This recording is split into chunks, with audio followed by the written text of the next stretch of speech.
Ladies and gentlemen, the President of India.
बहुप्रतीक्षित क्षण आ चुका है।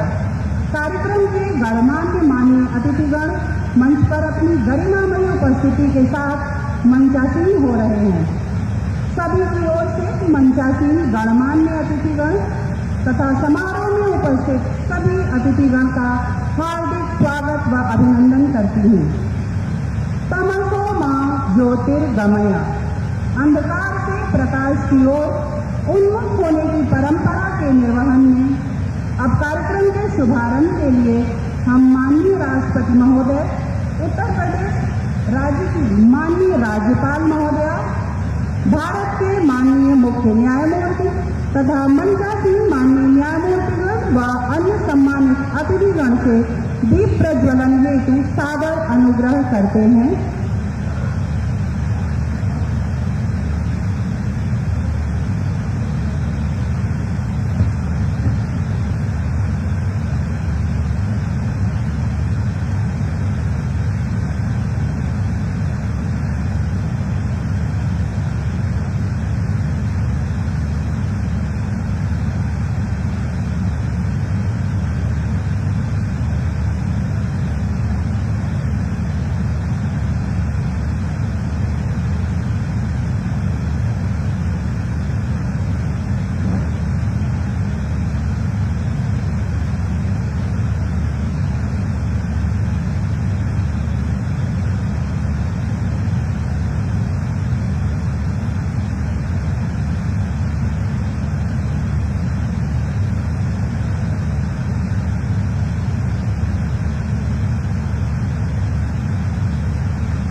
प्रज्वलित दीप का प्रकाश हमें सदैव सतत प्रयास, विकास व सफलता की ओर अग्रसरित होने के लिए मार्गदर्शित करता रहता है। सभी माननीय अतिथिगण का दीप प्रज्वलन कार्यक्रम में उपस्थित होने के लिए सादर धन्यवाद।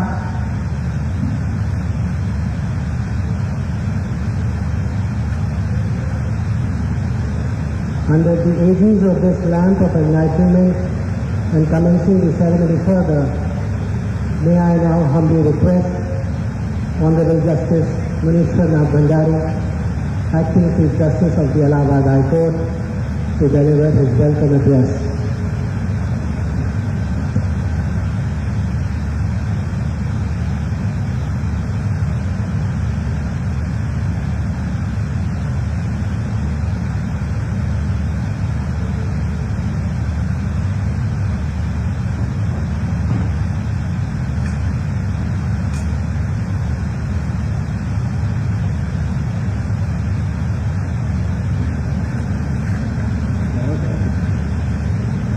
Honorable the President of India, Ramnath Govindu, Honorable Governor of the State, Anandabhen Patel ji, Honorable Justice N.V. Ramana Sahab, Chief Justice of India, Honorable Chief Minister of State, Yogi Adityanath ji, Honorable Union Ministry of Law and Justice, Kiren Rijiju, Honorable Justice Vinay Sarangi, Honorable Justice Krishna Murali, Honorable Justice Dinesh Maheshwari, Honorable Justice Vikram Rajji, Judges of Supreme Court, Honorable Justice Pankaj Mittal, Chief Justice Jammu Kashmir and Ladakh High Court, Amreen Lal Singh, President, High Court Bar Association, A.D. Saunders, President, Advocates Association, High Court, Allahabad, all the dignitaries of the dais, esteemed sister and brother judges of Allahabad High Court, the Advocate General of the state, senior advocates, office bearer of both the associations, members of bar, officers and media persons. The city of Allahabad is known for Sangam of three rivers, educational institutions and seat of biggest high court, the Allahabad High Court. In the holy city of Sangam, the Prayagraj, I welcome all the guests. On the occasion of foundation laying ceremony of multi-level parking and Lawyers Chamber, National Law University and unveiling of portrait of legal luminary late A.D. Shahanshah, I extend my hearty welcome to Honorable the President of India, who remain member of this fraternity and take huge interest in the judicial system. It is not only for expeditious disposal of the cases, but justice to needy and poor persons. I feel honored to welcome Honorable Governor of State, who always voiced for welfare and rights of the child and woman. I have privilege of welcoming Honorable Chief Justice of India, whose able guidance has provided strength to the judiciary.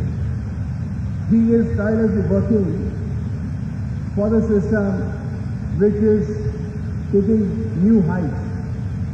I welcome Honorable Chief Minister of the State, who always take interest in amicable settlement of the dispute to the benefit of litigants. The project of multi-level parking and chambers was sanctioned to the benefit of the lawyers.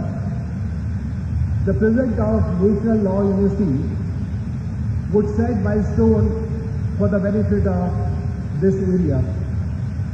My warm welcome goes to Minister of Law and Justice, who is on his first visit to Prayagraj after becoming Law Minister. I extend my cordial welcome to Justice Vinay Sarangi, Dinesh Maheshwari, Justice Krishna Murali, Justice Vikram Rajji, all judges of Supreme Court, and Justice Pankaj Mittal, Chief Justice Jammu Kashmir and Ladakh High Court. I welcome all the dignitaries of the dais and others gathering on this occasion. The Allahabad High Court, over more than a century and a half, has equipped itself with utmost credit to uphold the laws and Constitution of India. The imposing building of the High Court with dome was constructed in the year 1916 to house 6 honorable judges and handful lawyers. The strength of judges was increased so that the courtroom, but matching facility could not be created for the lawyers and for parking. The extreme infra was not only insufficient to cater the need of lawyers and the litigants who make this court a temple of justice. The immediate need was felt for construction of Lawyers Chamber and to provide sufficient parking. It is tribute to the wishes of all the stakeholders, the bar and bench of this court, that the project was conceived and coming through with unconditional support of the state government.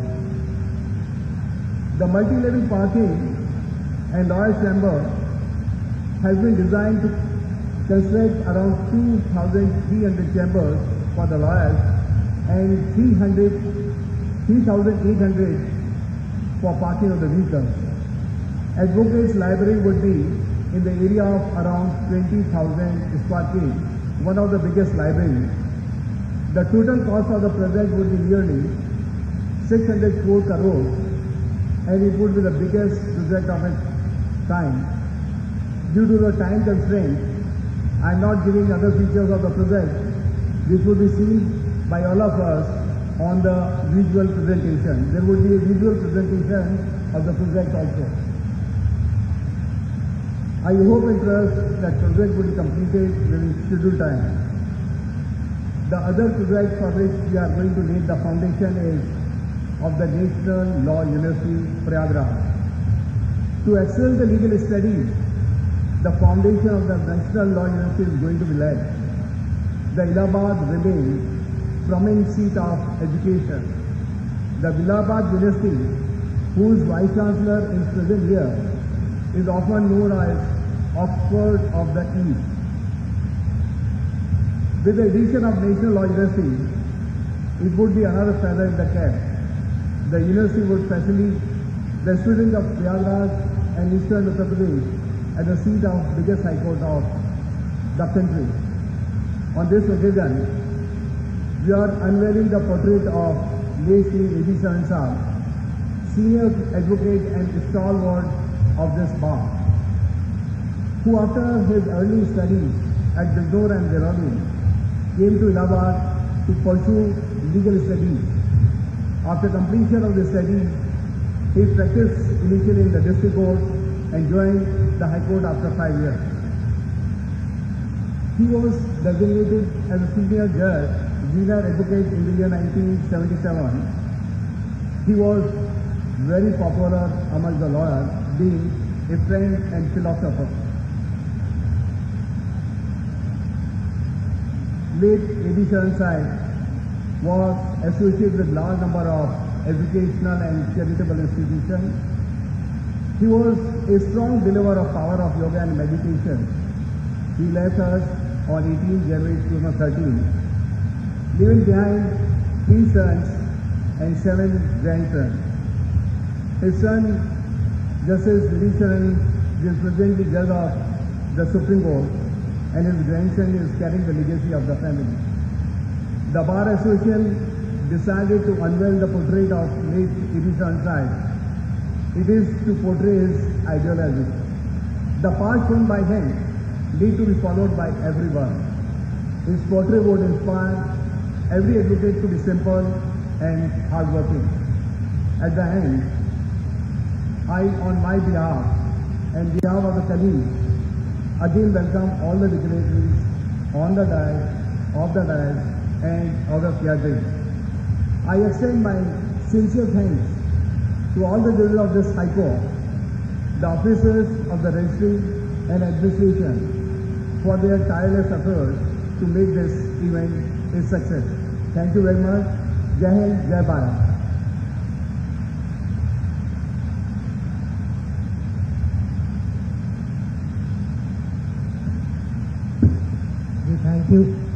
We thank you, my Lord Justice, for your welcome speech. Respected dignitaries, we are now about to witness the stone laying ceremony. May I now respectfully request Honorable the President of India to proceed for unveiling of the foundation plaques by pressing the button. All right.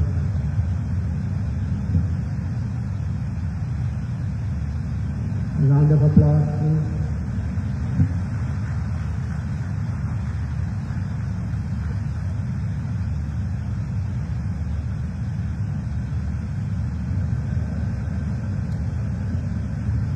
The Honorable President of India, in all his benevolence, has laid the foundation of a multi-level parking and advocates chamber at the High Court of Allahabad and Uttar Pradesh National Law University, Prayagraj.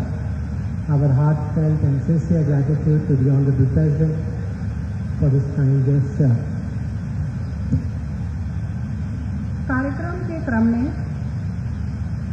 वरिष्ठ अधिवक्ता स्वर्गीय श्री आनंद भूषण शरण जी के तैलचित्र अनावरण के लिए हम भारत के माननीय मुख्य न्यायमूर्ति जी से विनम्र आग्रह करते हैं।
सभी अतिथिगण का हम सादर आभार व्यक्त करते हैं।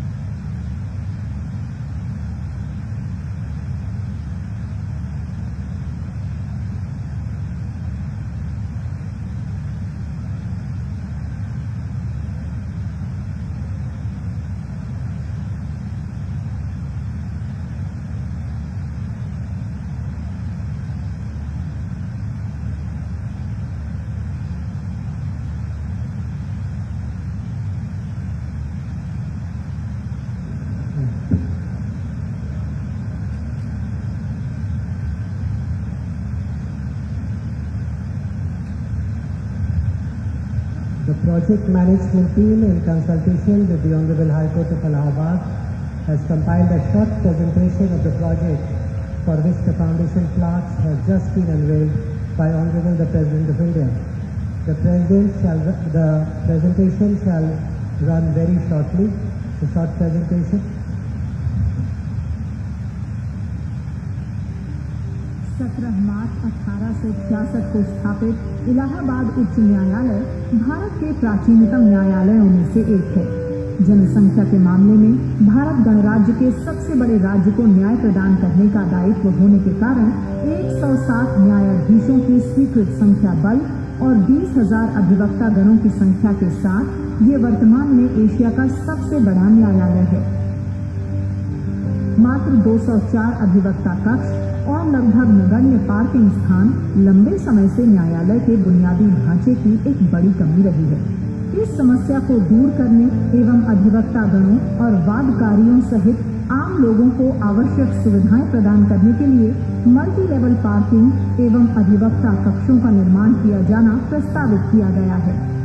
20 लाख वर्ग फुट से अधिक निर्माण क्षेत्र वाली इस परियोजना के लिए आवश्यक 5.5 एकड़ भूमि का प्रबंध उच्च न्यायालय परिसर में ही अवस्थित 12 बंगलों को न्यायमूर्तिगण द्वारा अधिवक्ता गणों एवं वादकारियों के हित में प्रदान करने से हुआ है।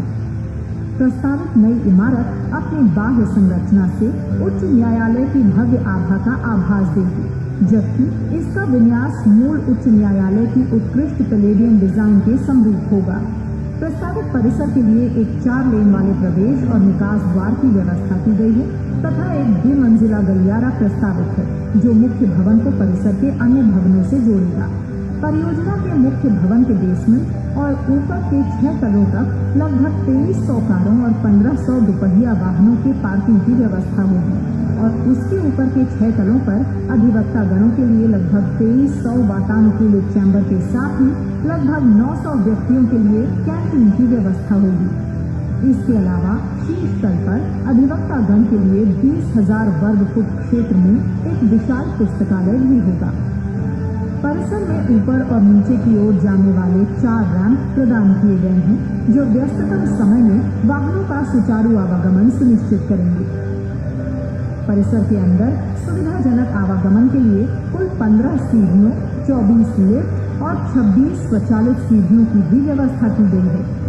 इस परियोजना में प्रस्तावित भवन में प्राकृतिक हवा और प्रकाश की उपलब्धता सुनिश्चित करने के लिए 12 खुले आंगनों की व्यवस्था की गई है। अधिवक्ताओं और वादी गणों के लिए समर्पित लिफ्ट, पार्किंग प्रबंधन व्यवस्थाएं, व्यापक अग्नि प्रतिरक्षण और सुरक्षा व्यवस्था सहित नवीनतम तकनीकी स्टेट ऑफ आर्ट से युक्त आधारभूत ढांचा भवन परिसर को संपूर्णता प्रदान करता है। परियोजना को लगभग 27 महीने की परिकल्पित अवधि में पूरा करने के लिए निर्माण एजेंसी का चयन अंतर्राष्ट्रीय प्रतिस्पर्धा आधार पर किया गया है। परिसर का निर्माण अधिवक्तागणों, वादकारियों और आम जनता की आवश्यकताओं को पूरा करने के साथ ही न्याय प्रदान करने के कार्य को भी बल प्रदान करेगा।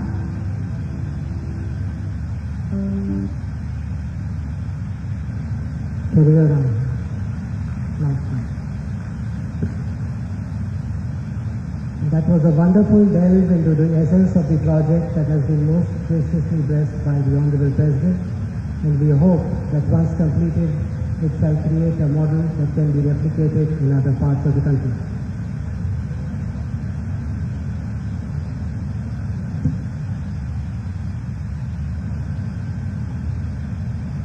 शिलान्यास कार्यक्रम की औपचारिकताओं को पूर्ण करते हुए अग्रिम क्रम में हम केंद्रीय विधि एवं न्याय मंत्री श्री किरण रिजिजू जी को वक्तव्य हेतु सादर आमंत्रित करते हैं।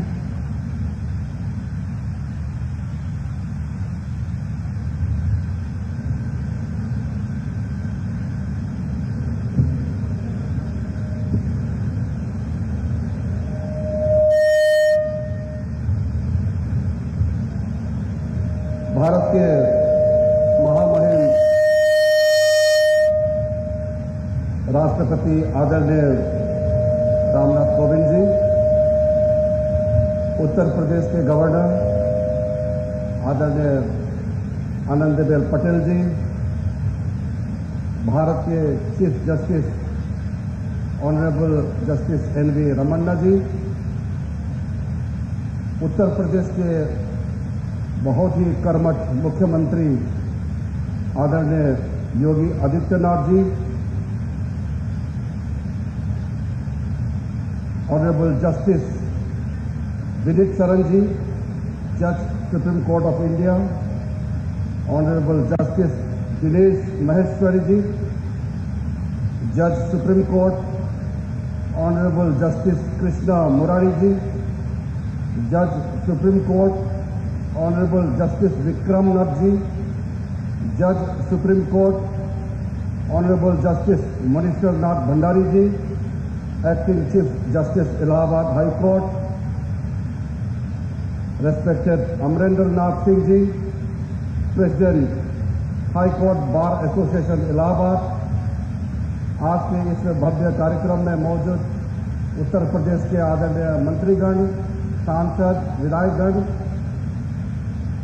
ऑनरेबल जजेस ऑफ इलाहाबाद हाई कोर्ट और लीगल दुनिया से यहाँ मौजूद हमारे जितने भी सीनियर एडवोकेट्स, उनके साथी, भाइयों और बहनों, आज बहुत ही खुशी का दिन है, सिर्फ उत्तर प्रदेश के लिए नहीं, पूरा देश के लिए, क्योंकि प्रयागराज एक ऐतिहासिक एवं सांस्कृतिक स्थल होने के साथ साथ ये पूरे उत्तर भारत के एक बहुत ही महत्वपूर्ण शिक्षा केंद्र होने के साथ साथ न्याय और विधि शिक्षा का भी अत्यंत महत्वपूर्ण स्थान रहा है। माननीय उत्तर प्रदेश का न्यायालय इलाहाबाद के स्थित होने के कारण प्रयागराज की जनमान्यता न्याय दिलाने में प्रयागराज की इसी महत्ता को ध्यान में रखते हुए नगर निगम प्रयागराज की समांतर्गत मौजा देवघाट तहसील सदर में माननीय उच्च न्यायालय इलाहाबाद द्वारा प्रदान की गई 1 हेक्टेयर भूमि पर उत्तर प्रदेश राष्ट्रीय विधि विश्वविद्यालय प्रयागराज का आज शिलान्यास किया जा रहा है। मेरे तरफ से मैं पूरे समस्त उत्तर प्रदेश के जनताओं को बहुत बहुत बधाई देना चाहता हूं। उत्तर प्रदेश राष्ट्रीय विधि विश्वविद्यालय प्रयागराज को मूर्त रूप से उत्तर प्रदेश विधान मंडल द्वारा उत्तर प्रदेश राष्ट्रीय विधि विश्वविद्यालय प्रयागराज अधिनियम 2020 पारित किया गया है और मुझे ये जानकर के बहुत खुशी हुई कि इसमें जो प्लानिंग किया गया है, आगे का कार्यक्रम की जो रचना की गई है, मैं उससे प्रभावित हूं। जो हमको बताया गया है, इस विश्वविद्यालय का प्रारंभ प्रथम वर्ष में 80 छात्रों के साथ शिक्षण सत्र 2022-23 से प्रस्तावित है। विश्वविद्यालय के निर्माण के बाद यहाँ पर एकीकृत विधि स्नातक के प्रत्येक वर्ष 180 छात्रों तथा विधि परास्नातक के 80 छात्रों के शिक्षा प्राप्त करने की व्यवस्था होगी। इस प्रकार विधि स्नातक एवं विधि परास्नातक स्तर पर ही 1000 से अधिक छात्र यहाँ शिक्षा प्राप्त करेंगे। इसके अतिरिक्त इस विश्वविद्यालय में उच्च स्तरीय विधि अनुसंधान का भी व्यवस्था होगी। सभी नियमित विद्यार्थियों के साथ इनके लिए विश्वविद्यालय परिसर के अंदर ही आवासीय सुविधा उपलब्ध होगी तथा विश्वविद्यालय परिसर के अंदर ही आधुनिक लाइब्रेरी तथा शारीरिक एवं मानसिक विकास के लिए खेल कूद की सुविधाएं, व्यायामशाला एवं संबंधित उपकरण की स्थापना का भी व्यवस्था रखी गई है। ये बहुत दूरदृष्टि सोच के साथ रखी गई है। आज के दिन मैं बहुत कुछ लंबा नहीं कहना चाहता हूं, लेकिन मैं इस देश का कानून मंत्री होने के नाते मेरे तरफ से मैं पूरा आश्वासन देना चाहता हूं कि भारत सरकार आदरणीय प्रधानमंत्री नरेंद्र मोदी जी के नेतृत्व में हम सभी लॉ यूनिवर्सिटी इस देश के कॉलेजेस है, लॉ एकेडमी से सबके साथ हम लोग बहुत ही करीबी से काम करना चाहते हैं। हम चाहते हैं इस देश का न्याय प्रणाली को मजबूत किया जाए। इंडिपेंडेंस ऑफ जुडिशरी को तो हम मानते ही हैं, लेकिन हम जुडिशरी को और मजबूती देने के लिए हर कदम उठाए जाएंगे। साथ साथ हमारे सरकार की ओर से हम आर्बिट्रेशन के क्षेत्र में, मीडिएशन के क्षेत्र में नई पहल कर रही है और आने वाला जो शीतकालीन सत्र में पार्लियामेंट के जो विंटर सेशन में हम मीडिएशन का भी बिल लाने का पूरा जो हमारी तैयारी है लगभग पूरी हो चुकी है। मैंने अभी आते समय भी हमारे chief justice of India justice N V. Ramana ji से हमने चर्चा की है और हम संपर्क करेंगे जो अभी के वर्तमान चीफ जस्टिस है, सुप्रीम कोर्ट के ऑनरेबल जजेस है और हमारे हाई कोर्ट में जिनका ऑनरेबल चीफ जस्टिस हैं और हाई कोर्ट के जजेस हैं, सबके साथ हम मधुर संबंध बनाना चाहते हैं।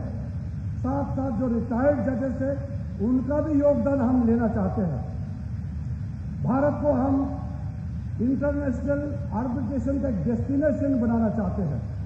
भारत के न्यायिक प्रणाली को दुनिया देखे, विश्वास करे, ऐसा हमारी कल्पना है। आदरणीय प्रधानमंत्री जी का सोच बहुत क्लियर है। उस सोच को आगे ले जाने के लिए मेरा तरफ से पूरा प्रयास किया जाएगा और साथ साथ हमारा इच्छा है कि जो पूर्व में काम जो नहीं हो पाया या जहां विलंब हुआ है, हम उसको जल्दी से जल्दी तेज गति से आगे बढ़ाना चाहते हैं। हम ये मानते हैं कि इस देश में अगर न्याय व्यवस्था को ठीक करना है तो हमारा टारगेट होना चाहिए justice to the common man.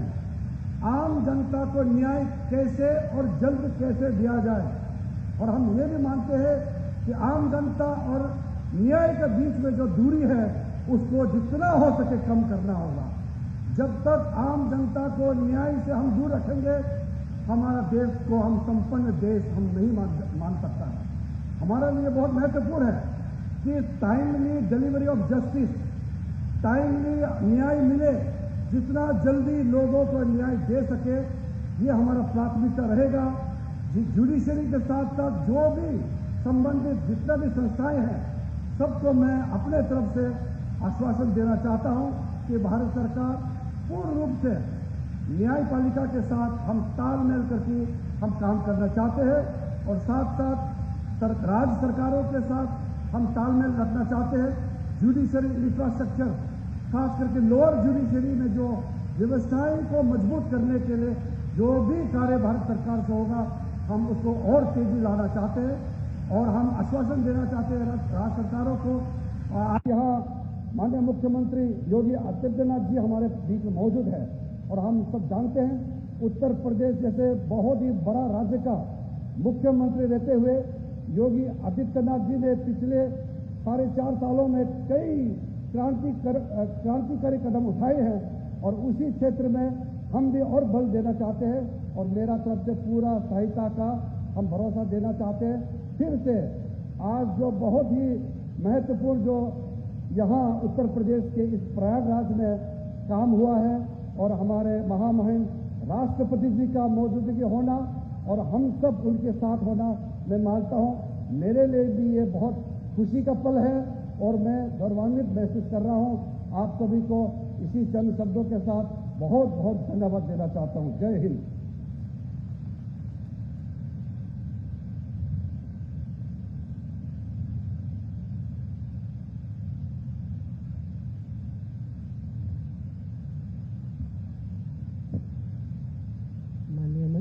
माननीय मंत्री जी का धन्यवाद। अब मैं उत्तर प्रदेश राज्य के माननीय मुख्यमंत्री योगी आदित्यनाथ जी को उद्बोधन के लिए आमंत्रित करता हूँ। माननीय मुख्यमंत्री महोदय।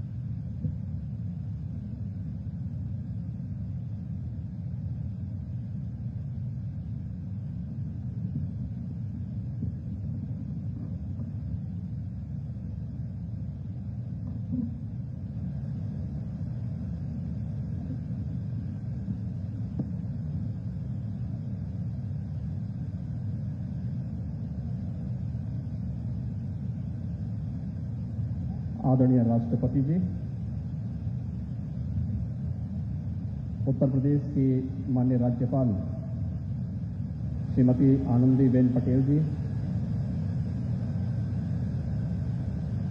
भारत के माननीय मुख्य न्यायाधिपति न्यायमूर्ति एन.वी. रमन्ना जी,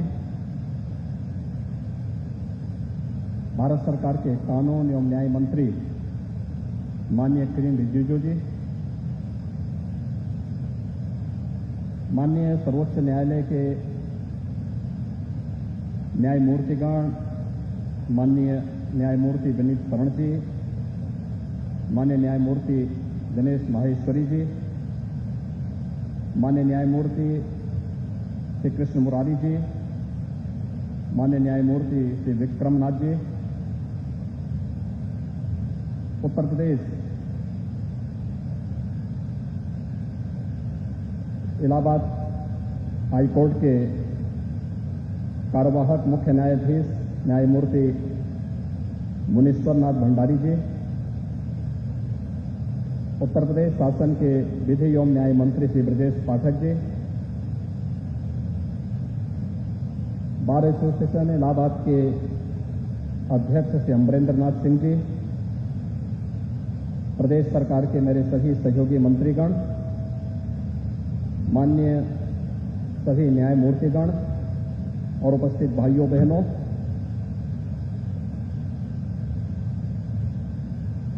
प्रयागराज की इस पावन धरती पर मैं देश के माननीय राष्ट्रपति जी का हृदय से स्वागत और अभिनंदन करता हूं। प्रयागराज की धरती गंगा, यमुना और सरस्वती की त्रिवेणी की भूमि है। पूरा देश और पूरी दुनिया त्रिवेणी की इस धरती पर संगम में स्नान करके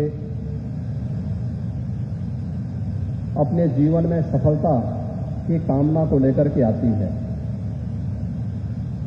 लेकिन एक आम जनमानस त्रिवेणी की इस धरती पर धर्म, न्याय और शिक्षा के प्रमुख केंद्र से प्रत्यक्ष अनुभूति पाकर के भी अपने आप को धन्य महसूस करता है। मैं त्रिवेणी की इस पावन धरती पर आज भारत के माननीय राष्ट्रपति जी के आगमन पर प्रदेश शासन की ओर से उनका हृदय से स्वागत करता हूं, अभिनंदन करता हूं। आज के इस समारोह में प्रदेश की माननीय राज्यपाल और प्रदेश के अभिभावक स्वरूपा श्रीमती आनंदीबेन पटेल जी का, भारत के मुख्य न्यायाधिपति माननीय न्यायमूर्ति एन वी रमन्ना जी का, केंद्रीय विधि एवं न्याय मंत्री माननीय श्री किरेन रिजिजू जी का, सर्वोच्च न्यायालय के माननीय न्यायमूर्तिगण श्री विनीत शरण जी, श्री दिनेश माहेश्वरी जी, श्री कृष्ण मुरारी जी, श्री विक्रमनाथ जी का उत्तर प्रदेश शासन की ओर से, उत्तर प्रदेश वासियों की ओर से हृदय से स्वागत और अभिनंदन करता हूं। आज का दिन न केवल उत्तर प्रदेश के इस प्रयागराज की धरती के लिए बल्कि उत्तर प्रदेश वासियों के लिए अत्यंत महत्वपूर्ण दिन है। वर्षों से लंबित उन परियोजनाओं का शुभारंभ माननीय राष्ट्रपति जी के कर कमलों से होने अभी प्रारंभ हुआ है, जिसकी दशकों से तमन्ना प्रयागराज वासियों को और उत्तर प्रदेश वासियों को था। खासतौर पर इलाहाबाद उच्च न्यायालय प्रयागराज में मल्टी लेवल पार्किंग और राष्ट्रीय विधि विश्वविद्यालय, इन दोनों की वर्षों से मांग चली आ रही थी और मुझे बताते हुए प्रसन्नता है कि आदरणीय प्रधानमंत्री जी की प्रेरणा से, उनके मार्गदर्शन में उत्तर प्रदेश सरकार प्रत्येक नागरिक के जीवन में खुशहाली लाने के लिए जिस प्रतिबद्धता के साथ कार्य कर रही है, उसमें न्यायिक क्षेत्र में भी प्रत्येक आम जन की आकांक्षाओं की पूर्ति करने और उसे समय पर सहजतापूर्ण न्याय उपलब्ध हो सके, इस दृष्टि से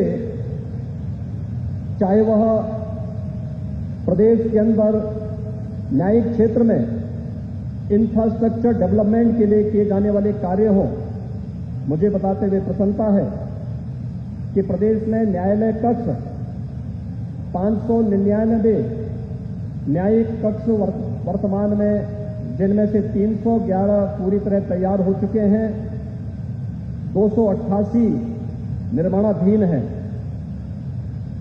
माननीय न्यायमूर्तियों के आवासीय व्यवस्था के लिए भी प्रदेश सरकार की ओर से 611 ऐसे आवास स्वीकृत किए गए थे, जिनमें 247 बनकर के तैयार हैं और 364 वर्तमान में निर्माणाधीन है। आज का युग डिजिटल युग है। कोरोना महामारी के दौरान हम लोगों ने तकनीक के इस महत्व को समझा है।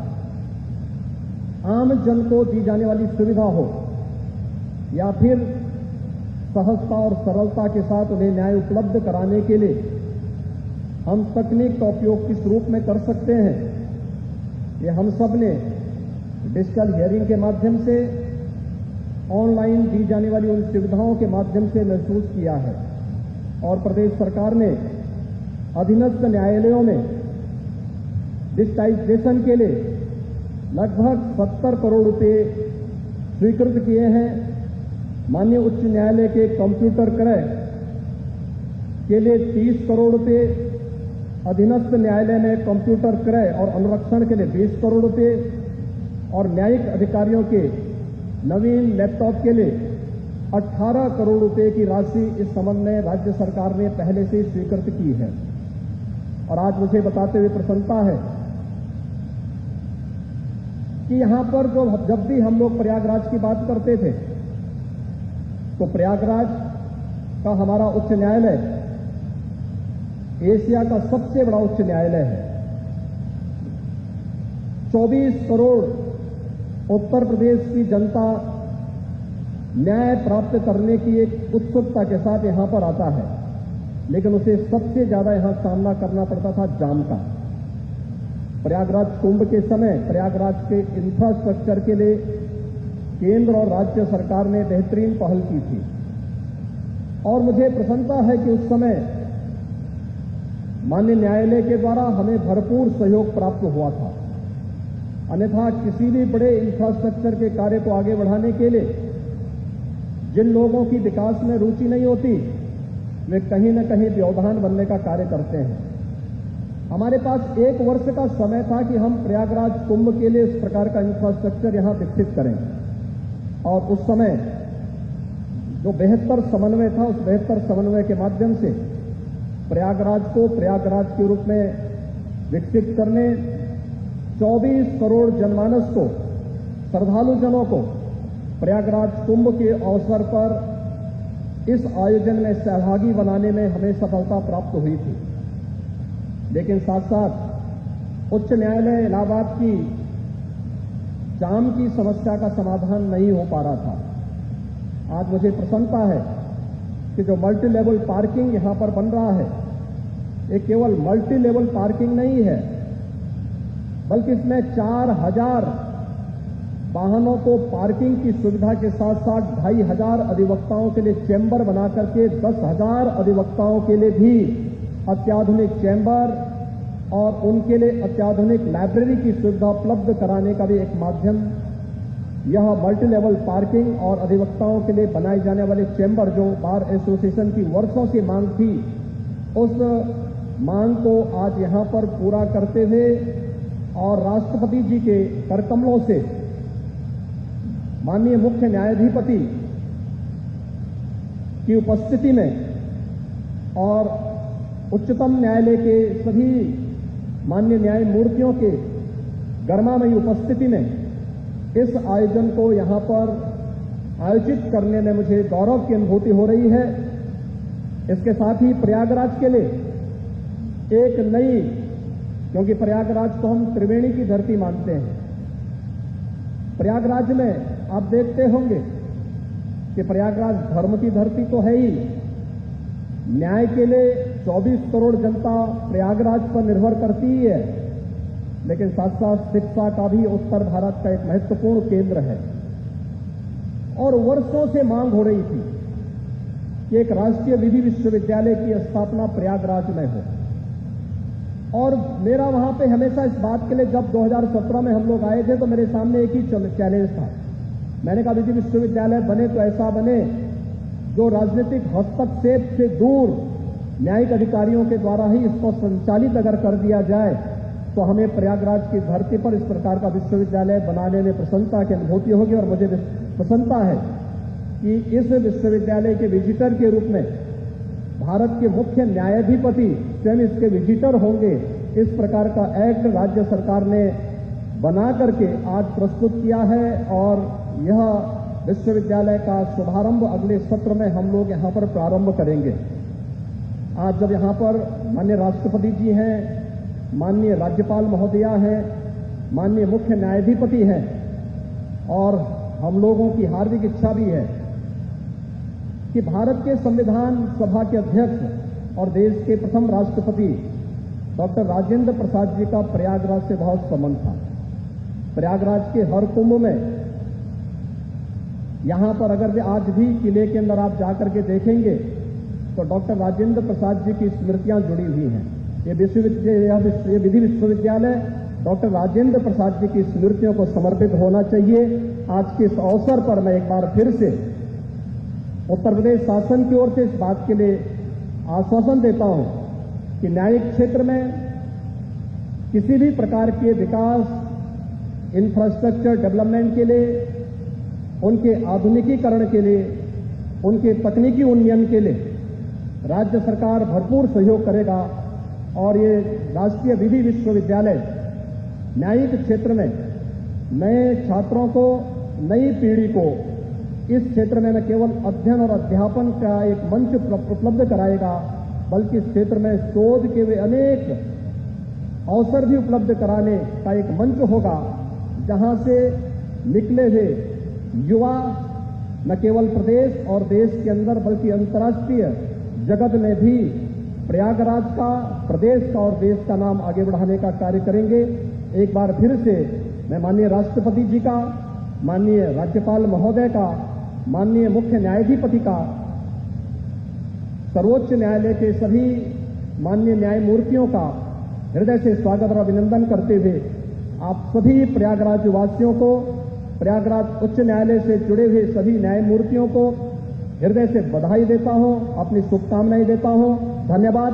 जय Hind.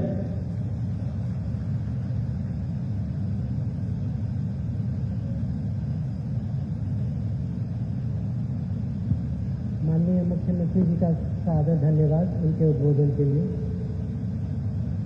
May I now request the Honorable Chief Justice of India, Sri N.V. Ramana, to bless this gathering with his wise and kind words.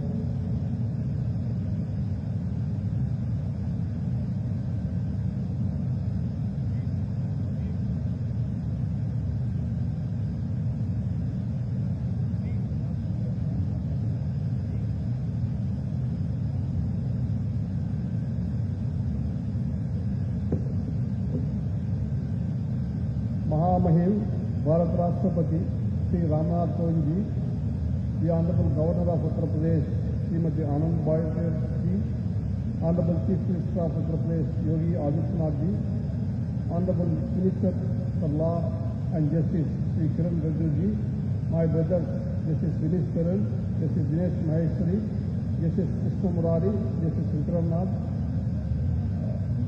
Justice Munishwar Nath Bhandari, Acting Chief Justice of Allahabad High Court, my dear brother and sister judges of Allahabad and Lucknow Court, Honorable Minister for Law, Government of Uttar Pradesh, Sri Vijay Pathak, Mr. Amarendra Nath Singh, President and other office bearers of the members of the High Court Bar Association of Allahabad, judicial officers of Uttar Pradesh, staff of High Court of Allahabad, other distinguished guests, ladies and gentlemen, नमस्कार।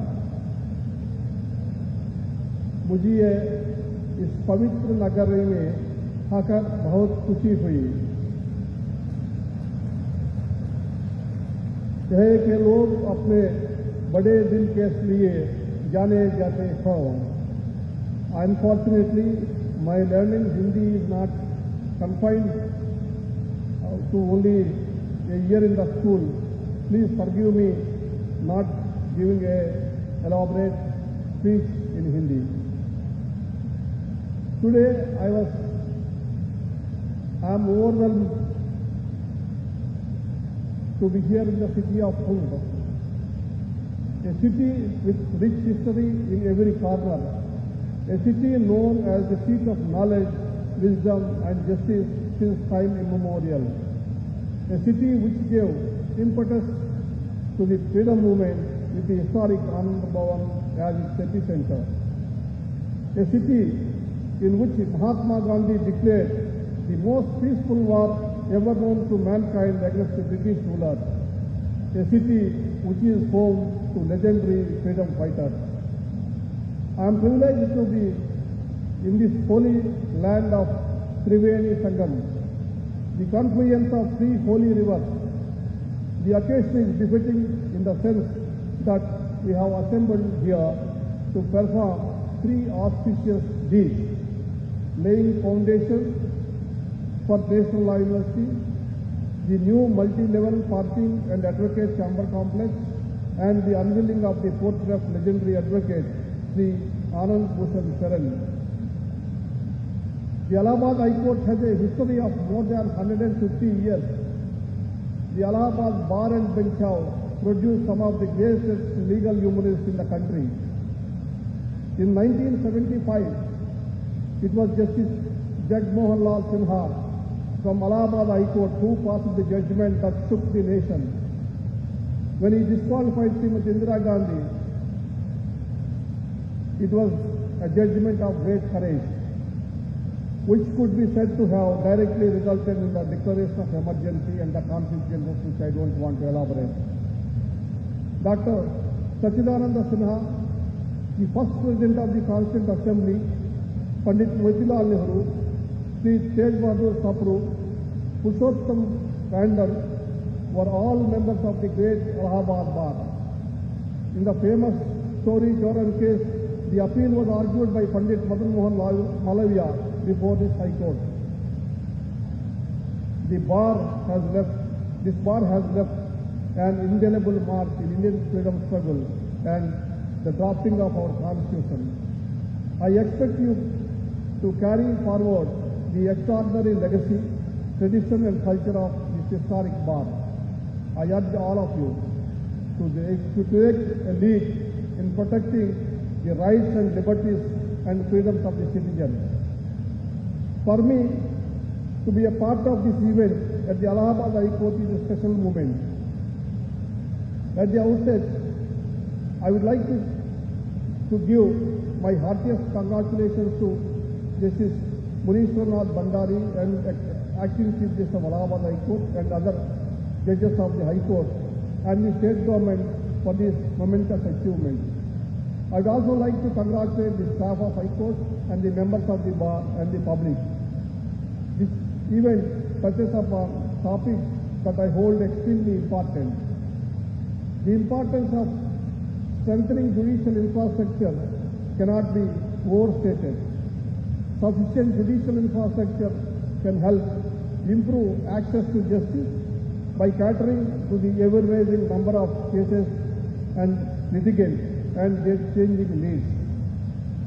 Courts in India still operate and work from dilapidated structures without proper facilities. Such a situation is severely detrimental to the experience of litigants and lawyers. It is an unpleasant work environment for court and staff and the judges, making it difficult to effectively perform their functions. We neglected and failed to focus on providing good infrastructure for the courts in India after the British left. That is the reason why I am campaigning the National Judicial Infrastructure Corporation, which will develop concepts of the National Court Development Project and its implementation. The National Judicial Infrastructure Corporation shall be along the lines of the different infrastructure development statutory bodies that work towards certain national assets across the country. One of the design principles that NJIC will follow is socially responsible and inclusive architecture. Today, the construction of the new multi-level parking and advocate chambers complex in Allahabad High Court is an important step in creating a barrier-free, citizen-friendly atmosphere. I have been told that advocates in Allahabad were in great difficulty as they still do not have proper chambers. I am glad to find that the needs of women and differentially able have been consciously considered. This is a welcome move for advocates and litigants. I hope that the new complex will re-energize the Allahabad Bar.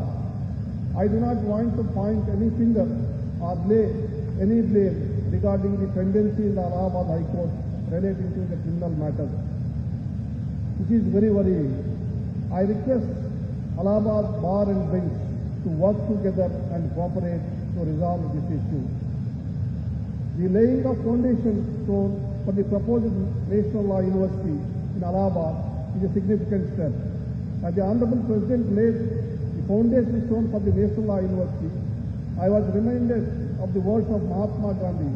I quote, "What is really needed to make democracy functioning is not knowledge of facts, but right education, unquote. I hope the addition of this university will serve the nation and its people well. The growth of our legal system goes hand in hand with the growth in legal education. It is necessary for the country to have quality legal education which produces professionals who fulfill the legal needs of the ever-increasing population. Today, I have also had the honor of unveiling the portrait of one of the most celebrated lawyers from the Allahabad Bar, someone who is a role model to young lawyers and law students. See, late Anand Bhushan Saran, who was one of the best and most respected senior advocates from Allahabad. He was well known for his wit and intellect and for his ability to come up with practical solutions on the spot. He never lost his composure in any situation. However, what his juniors and associates recollect about him was his extraordinary work ethic, his punctuality, and the amount of hard work he put into all his matters. Till his last days, he never wavered from his routine and was still working without ever making excuse of ill health. This earned him universally respect and admiration. Working closely with his son, Brother Justice Vineet Saran, I can state that my brother has imbibed some of his best qualities by watching his eminent father. Lastly, I would like to take a few minutes to place on record my gratitude for the support of the Honorable President of India, who always gives priority to the legal community. As a former lawyer himself, he understands the troubles and the difficulties faced by those in the legal community and has always taken an active role in attempting to resolve any issues faced by us. It was his idea to translate the judgment of the Supreme Court to vernacular languages to increase access to justice, which has now been implemented. Whenever we meet, he always asks about the welfare of the legal fraternity and is always thinking of improving the legal aid system for the underprivileged. Since the time today morning, I met the Honorable President at the airport. Like a family elder, he has been showering with a lot of love and affection. I am indebted to him, sir. Actually, Honorable President of India, who requested and told me that we have to come to Allahabad and Lucknow, both places, during my tenure and meet with the members of the bar and visit the bench. Thank you very much for the Honorable President of India inviting us to his own state. I would also like to give my regards to Honorable Governor Srimati Anandiben Patel, whose life story is truly inspiring. While she was a young teacher, she jumped into Narmada River to save 2 girls from drowning, and she got a gallantry award. We met her, while traveling in the helicopter, she is asking me about the Lok Adalat system and how to improve and dispose of the particularly family-related issues. Her concern is very much taken into consideration. I request the Honorable Acting Chief Justice to create more Lok Adalats regarding these issues. I also take this opportunity to congratulate the Honorable Chief Minister of the state, Sri Yogi Adityanath, for his efforts, cooperation and commitment to improve the infrastructure of the judiciary in Uttar Pradesh. I thank him. I am also happy to say that Sri Kiran Rijiju, the dynamic Union Law Minister, I appreciate his outlook towards strengthening the judicial infrastructure to increase his access. Kiran Rijiju is according to me, he is a young man because he is like many of us, came from a rural background. While traveling, he mentioned about his background. I thought he came from, he studied from Oxford University or Stanford University. He said that he studied in a rural school and he saw first time electricity in his class 8 and a car in his 10th class. He knows the difficulties and woes of the population, rural masses. So he is encouraging us, he is supportive to us. I thank him on this occasion. Finally, let me again congratulate the acting Chief Justice of Allahabad High Court, other judges of the court, and the High Court staff, members of the bar, and the state government for taking this initiative and inviting me, giving this opportunity to participate in this occasion. Thank you very much for giving the opportunity.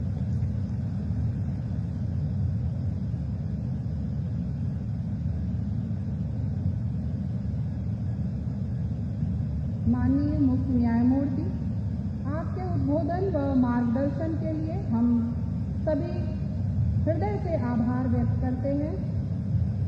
इस क्रम में हम उत्तर प्रदेश राज्य की माननीय राज्यपाल श्रीमती आनंदीबेन पटेल महोदया से सभा को उद्बोधित करने हेतु विनम्र निवेदन करते हैं।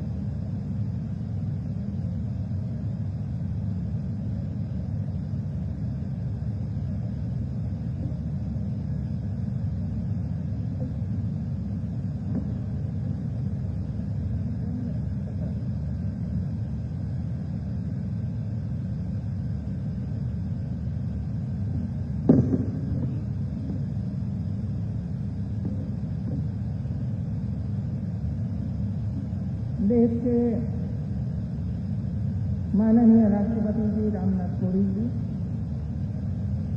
माननीय मुख्य न्यायाधीश जस्टिस एन.वी. रमन्ना जी, उत्तर प्रदेश के माननीय मुख्यमंत्री योगी आदित्यनाथ जी, माननीय केंद्रीय कानून एवं न्याय मंत्री श्री किरण रिजिजू जी, सुप्रीम कोर्ट के माननीय न्यायाधीश श्री विनीत शरण जी, सुप्रीम कोर्ट के माननीय न्यायाधीश श्री दिनेश माहेश्वरी जी, सुप्रीम कोर्ट के माननीय न्यायाधीश श्री कृष्ण मुरारी जी, सुप्रीम कोर्ट के माननीय न्यायाधीश श्री विक्रमनाथ जी, हाई कोर्ट इलाहाबाद के माननीय मुख्य न्यायाधीश justice N V. Bhandari ji, Allahabad high court bar association के अध्यक्ष अमरनाथ श्री जी, उपस्थित सभी न्यायाधीशगण, अधिवक्तागण, देवियों और सज्जनों, उत्तर प्रदेश के नेशनल लॉ यूनिवर्सिटी एवं नवीन भवन इलाहाबाद हाईकोर्ट के शिलान्यास कार्यक्रम में देश के माननीय राष्ट्रपति श्री रामनाथ कोविंद जी एवं देश की प्रथम महिला कोविंद जी माननीय धार्मिक एवं आध्यात्मिक नगरी प्रयागराज की पावन भूमि पर मैं हार्दिक स्वागत व अभिनंदन करती हूँ।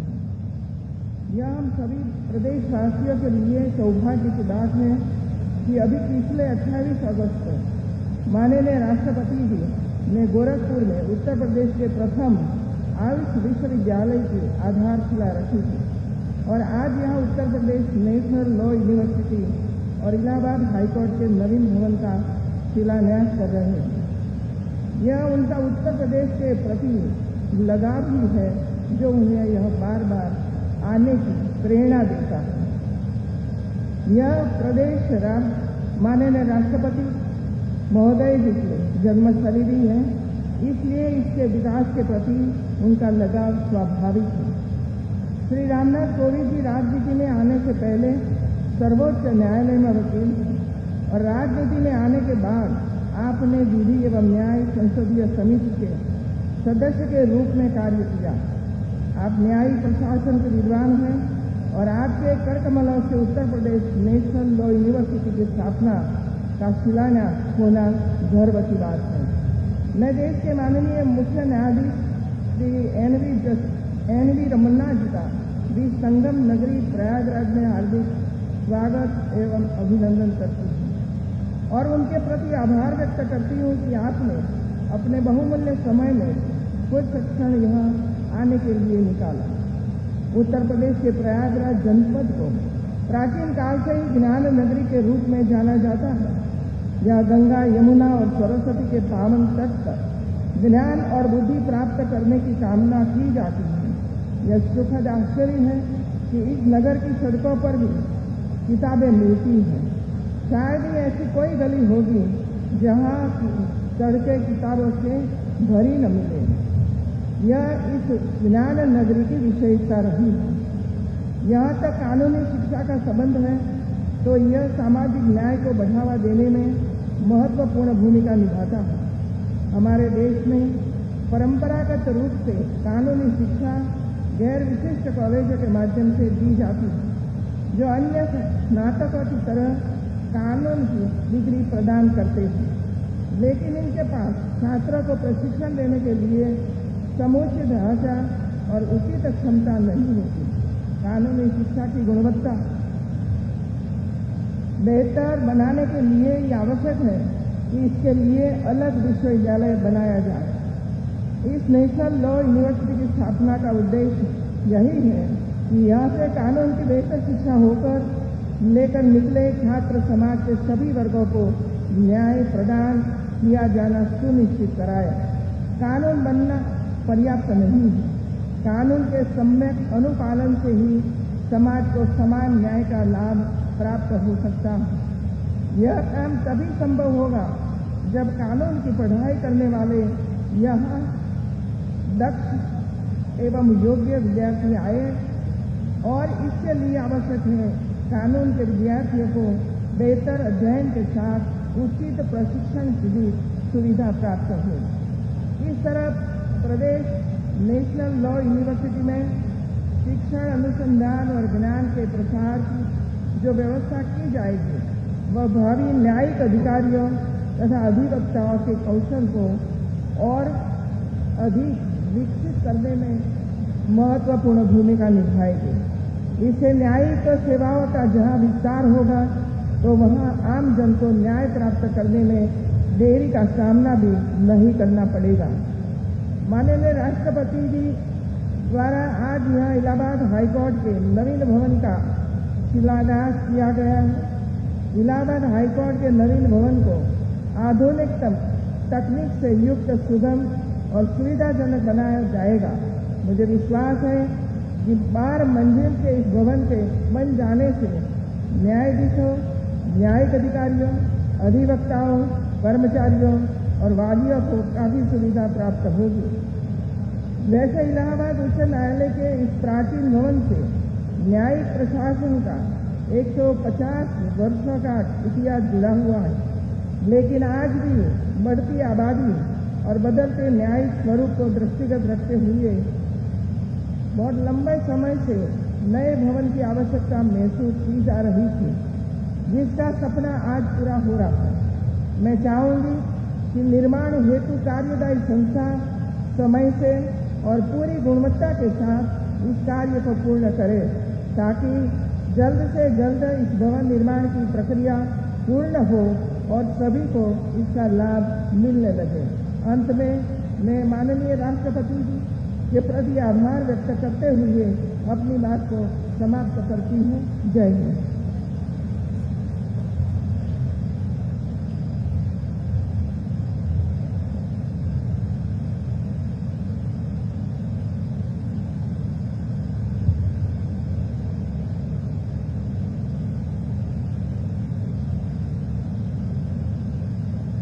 माननीय राज्यपाल महोदया को समारोह सभा को अपने वचनों से अनुग्रहित करने के लिए हम सादर धन्यवाद ज्ञापित करते हैं।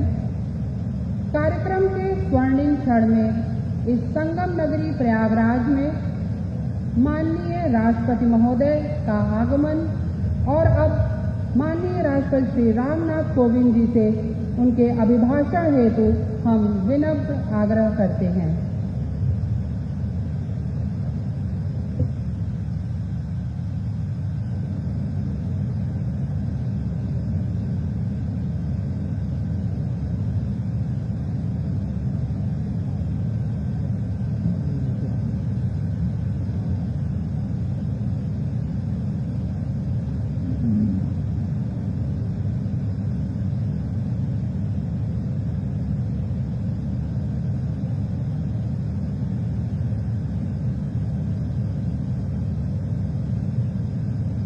इलाहाबाद हाई कोर्ट के ऐतिहासिक परिसर में आयोजित इस समारोह में प्रमुख रूप से उपस्थित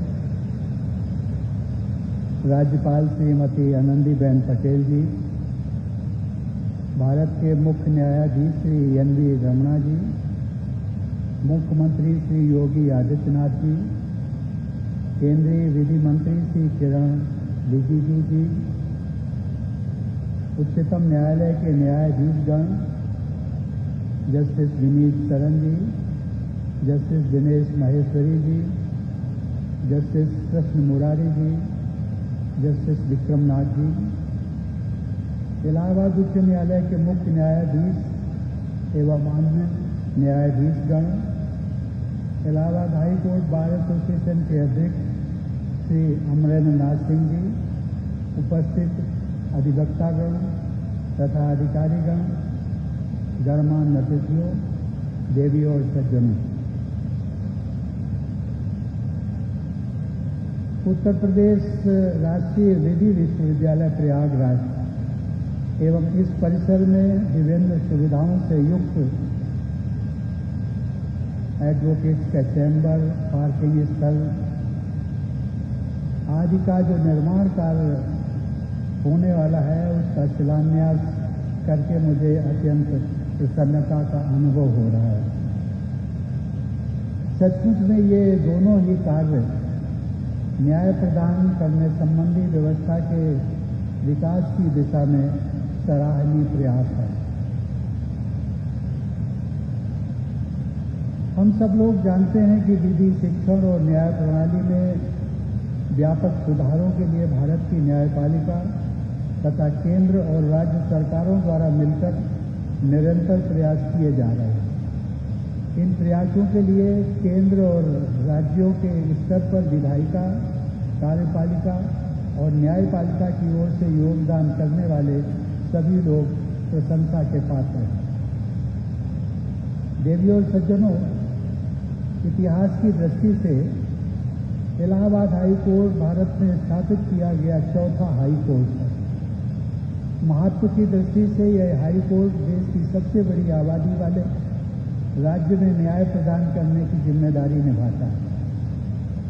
न्यायाधीशों की संख्या की दृष्टि से यह देश का सबसे बड़ा हाई कोर्ट है। परंतु इन सभी तथ्यों से एक बात और भी महत्वपूर्ण है कि इलाहाबाद हाई कोर्ट की वह परंपरा जिसमें महामना मदन मोहन मालवीय, मोतीलाल नेहरू, सर तेज बहादुर सप्रू, राजर्षि पुरुषोत्तम दास टंडन और कैलाशनाथ काटजू जैसे प्रखर व राष्ट्रप्रेमी अधिवक्ताओं ने इसी परिसर से भारतीय इतिहास के अनेक गौरवशाली अध्याय लिखे। इस हाई कोर्ट के बार और बेंच के प्रबुद्ध सदस्यों ने समाज और देश को वैचारिक नेतृत्व भी प्रदान किया। इसी उच्च न्यायालय में सन 1921 में भारत की पहली महिला वकील सुश्री कोर्नेलिया सोराब जी को इनरोल करने का ऐतिहासिक निर्णय लिया गया। वह महिला सशक्तिकरण की दिशा में इलाहाबाद उच्च न्यायालय का भविष्योन्मुखी निर्णय था। पिछले महीने ही हम सब लोग जानते हैं कि न्यायपालिका में महिलाओं की भागीदारी का एक नया इतिहास रचा गया। मैंने उच्चतम न्यायालय में 3 महिला न्यायाधीशों सहित 9 न्यायाधीशों की नियुक्ति को स्वीकृति प्रदान की। आज उच्चतम न्यायालय में नियुक्त कुल 33 न्यायाधीशों में 4 महिला न्यायाधीशों की उपस्थिति न्यायपालिका के इतिहास में आज तक की सर्वाधिक संख्या है। इन नियुक्तियों में भविष्य में एक महिला चीफ जस्टिस ऑफ इंडिया बनने का मार्ग भी प्रशस्त हुआ। सामान्यतया महिलाओं में न्याय प्रकृति का अंश अधिकतम होता है, भले ही इसके कुछ अपवाद भी होते हों। उनमें हर किसी को न्याय देने की प्रवृत्ति, मानसिकता व संस्कार होते हैं। मायका हो, ससुराल हो, पति हो, संतान हो, कामकाजी महिलाएं सबके बीच संतुलन बनाते हुए भी अपने कार्य क्षेत्र में उत्कृष्टता के उदाहरण प्रस्तुत करती हैं। सही मायने में न्यायपूर्ण समाज की स्थापना तभी संभव होगी जब अन्य क्षेत्रों सहित देश की न्याय व्यवस्था में भी महिलाओं की भागीदारी बढ़ेगी। आज उच्चतम न्यायालय तथा उच्च न्यायालयों को मिलाकर महिला न्यायाधीशों की कुल संख्या 12% से भी कम है। यदि हम अपने संविधान के समावेशी आदर्शों को प्राप्त करना है तो न्यायपालिका में भी महिलाओं की भूमिका को बढ़ाना ही होगा। मैं आशा करता हूं कि देश के इस विशालतम उच्च न्यायालय में महिला अधिवक्ताओं, अधिकारियों और न्यायाधीशों की संख्या में वृद्धि होगी। देवियों और सज्जनों, एक अधिवक्ता के रूप में मैंने देखा है कि अधिकांश युवा व सामान्य परिवारों के अधिवक्ता, उनके सहायक तथा वादकारी न्यूनतम सुविधाओं के अभाव के कारण अनेक प्रकार की कठिनाइयों का सामना करते हैं। इस संदर्भ में इलाहाबाद हाई कोर्ट द्वारा आज जिन सुविधाओं के लिए निर्माण कार्यों का शुभारंभ किया गया है, वे यहाँ के अधिवक्ताओं तथा उनके सहायकों के साथ साथ सभी वादकारियों के लिए अत्यंत सहायक सिद्ध होंगी। यह मेरा सौभाग्य रहा है कि मुझे प्रत्यक्ष या अप्रत्यक्ष रूप से राज्य के तीनों अंगों विधायिका, कार्यपालिका और न्यायपालिका से जुड़कर कार्य करने का अवसर प्राप्त हुआ। न्याय पाने के लिए गरीब लोगों के संघर्ष को मैंने नज़दीक से देखा है। न्यायपालिका से सभी को उम्मीदें तो होती हैं, फिर भी सामान्यतया लोग न्यायालय की सहायता लेने से हिचकिचाते हैं। न्यायपालिका के प्रति लोगों के विश्वास को और अधिक बढ़ाने के लिए इस स्थिति को बदलना जरूरी है। सभी को समय से न्याय मिले, न्याय व्यवस्था कम खर्चीली हो, सामान्य आदमी की समझ में आने वाली भाषा में निर्णय देने की व्यवस्था हो और खासकर महिलाओं तथा कमजोर वर्ग के लोगों को न्यायिक प्रक्रिया में भी न्याय मिले, ये हम सबकी जिम्मेदारी है। यह संभव तभी होगा जब न्याय व्यवस्था से जुड़े सभी स्टेक होल्डर्स अपनी सोच व कार्य संस्कृति में आवश्यक बदलाव लाएंगे और संवेदनशील भी बनेंगे।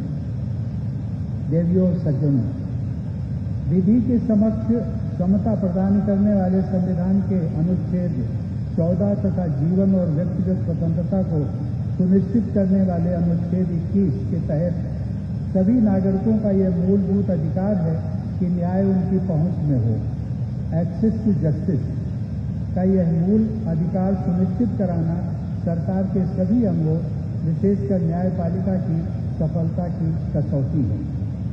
जन साधारण में न्यायपालिका के प्रति विश्वास और उत्साह को बढ़ाने के लिए लंबित मामलों के निस्तारण में तेजी लाने से लेकर सबऑर्डिनेट जुडिशरी की दक्षता बढ़ाने तक कई पहलुओं पर अनवरत प्रयासरत रहना समय की मांग है। सबऑर्डिनेट जुडिशरी के लिए पर्याप्त सुविधाओं की व्यवस्था कराने, जजों की नियुक्ति द्वारा वर्किंग जजों की संख्या में समुचित वृद्धि करने तथा बजट के प्रावधानों के अनुरूप पर्याप्त संसाधन उपलब्ध कराने से हमारी न्याय प्रक्रिया को और मजबूत आधार मिलेगा। मुझे विश्वास है कि देश का सबसे बड़ा उच्च न्यायालय राज्य सरकार के सहयोग से ऐसे सभी क्षेत्रों में अनुकरणीय उदाहरण प्रस्तुत करेगा। देवियों और सज्जनों, प्रयागराज की एक प्रमुख पहचान शिक्षा के केंद्र के रूप में रही है। इलाहाबाद हाई कोर्ट की महत्वपूर्ण भूमिका तथा शिक्षा के केंद्र के रूप में प्रयागराज की प्रतिष्ठा को देखते हुए इस विधि विश्वविद्यालय के लिए प्रयागराज ही सर्वोत्तम स्थान चुना गया है। विधि विश्वविद्यालय हेतु जमीन उपलब्ध कराने के लिए मैं इलाहाबाद हाई कोर्ट के मुख्य न्यायाधीश तथा उनकी पूरी टीम की सराहना करता हूँ। राज्यपाल महोदया के मार्गदर्शन तथा मुख्यमंत्री जी के सक्रिय निर्देशन में हो रही प्रगति के लिए मैं उन्हें और उनकी टीम को हार्दिक साधुवाद और बधाई देता हूँ।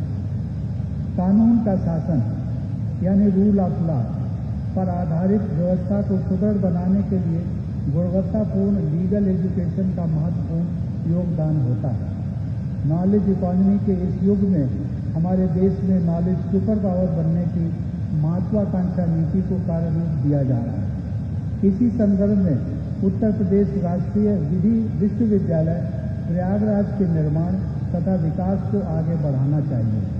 विश्व स्तरीय विधि शिक्षा हमारे समाज और देश की प्राथमिकताओं में से एक है। राष्ट्रीय विधि विश्वविद्यालय में कक्षा 12 के बाद ही हमारे किशोर और युवा दाखिला लेते हैं, जैसा कि इंजीनियरिंग और मेडिकल संस्थानों में पहले से ही होता रहा है। ऐसे बच्चे स्कूल स्तर पर ही कानून के क्षेत्र को अपना कैरियर बनाने में उत्साहित होते हैं। ऐसे उत्साही विद्यार्थियों ने विधि जगत में अपनी अच्छी साथ बनाई है, परंतु ये आवश्यक है कि विधि शिक्षण के सभी संस्थानों में गुणवत्तापूर्ण शिक्षा पर जोर दिया जाए। किसी भी संस्थान के लिए आरंभ में ही सभी पद्धतियों को सुविचारित रूप से स्थापित करना अपेक्षाकृत सरल होता है। व्यवस्था के निर्मित हो जाने के बाद उसमें सुधार करने की प्रक्रिया जटिल होती जाती है। इसलिए मैं चाहूँगा कि इस विधि विश्वविद्यालय के आरंभ से ही विश्व के सर्वश्रेष्ठ विधि विश्वविद्यालयों की पद्धतियों और प्रणालियों का अध्ययन करके श्रेष्ठतम व्यवस्थाओं को अपनाया जाए। इस विश्वविद्यालय में शुरू से ही छात्राओं और शिक्षिकाओं के समान प्रतिनिधित्व पर भी जोर दिया जाना चाहिए। आधुनिक सुविधाओं के निर्माण, विद्यार्थियों के चयन, अध्यापकों की नियुक्ति, पाठ्यक्रम के निर्धारण, पेडागॉजी की शैलियों के चयन आदि सभी आयामों में विश्व की श्रेष्ठतम पद्धतियों को कार्यान्वित करके एक विश्व स्तरीय संस्थान का निर्माण करना चाहिए।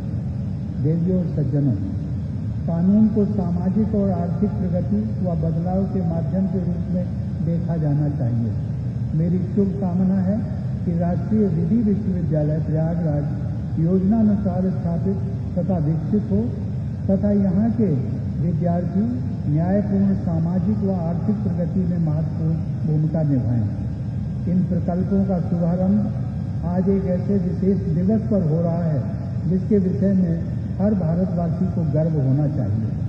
आज ही के दिन 128 वर्ष पहले शिकागो में स्वामी विवेकानंद ने विश्व धर्म महासभा में अपने ऐतिहासिक संबोधन द्वारा भारत के गौरव का उद्घोष किया था। उस समय ब्रिटिश साम्राज्यवाद अपने चरम उत्कर्ष पर था, लेकिन स्वामी जी के संबोधन से पूरा विश्व समुदाय भारत की आध्यात्मिक शक्ति के प्रति सम्मान से भर उठा।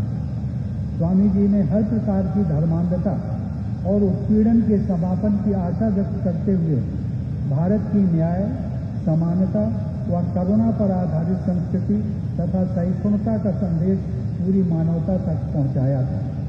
यदि विश्व समुदाय ने वर्ष 1893 में स्वामी विवेकानंद के 9/11 के सहिष्णुता के संदेश को पूर्ण रूप से स्वीकार कर लिया होता तो शायद अमेरिका में वर्ष 2000 के 9/11 का मानवता विरोधी भीषण अपराध न हुआ होता। आत्मविश्वास, आत्मगौरव और देश अभिमान का जो आदर्श स्वामी विवेकानंद ने 11 सितंबर 1893 को विश्व समुदाय के सम्मुख रखा था, उसी पर चलते हुए मुझे विश्वास है कि हमारी युवा पीढ़ी भारत को 21वीं सदी के विश्व में शीर्षस्थ स्थान दिलाएगी। इस उद्देश्य की प्राप्ति में भारतीय न्यायपालिका को भी अपनी महती भूमिका रेखांकित करनी होगी। मैं एक बार पुनः इलाहाबाद हाई कोर्ट के बार व बेंच के सभी सदस्यों को अपनी बधाई व शुभकामनाएं देता हूं। धन्यवाद। जय हिंद।